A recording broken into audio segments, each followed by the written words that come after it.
ছাত্র জনতার ব্যাপক বিক্ষোভের মুখে বাংলাদেশের প্রধানমন্ত্রীর পদ থেকে ক্ষমতাচ্যুত হয়ে শেখ হাসিনা পালিয়ে ভারতে আশ্রয় দিয়েছেন।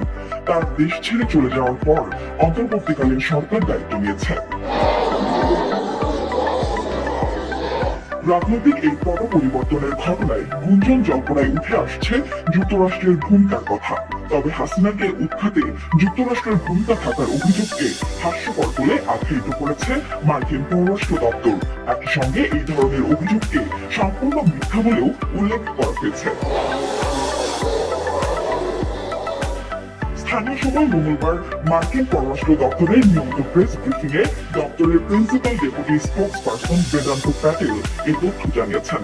এদিনের ব্রিফিং এ এক সাংবাদিক শেখ হাসিনাকে ক্ষমতা থেকে উৎখাতে যুক্তরাষ্ট্রের ভূমিকা সম্পর্কে ওঠা অভিযোগ সম্পর্কে জানতে চান।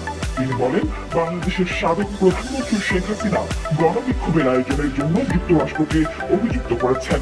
এই বিক্ষোভ ও কয়েক সপ্তাহের সহিংসতার জেরে তিনি ক্ষমতাচ্যুত হন। এই বিষয়ে আপনার মন্তব্য কি? জবাবে মার্কিন পররাষ্ট্র দপ্তরের প্রধান উপমুখপাত্র বেদান্ত প্যাটেল বলেন, এটা হাস্যকর। শেখ হাসিনার পদত্যাগের সঙ্গে যুক্তরাষ্ট্র জড়িত ছিল এমন কোনো ধারণা একেবারে মিথ্যা।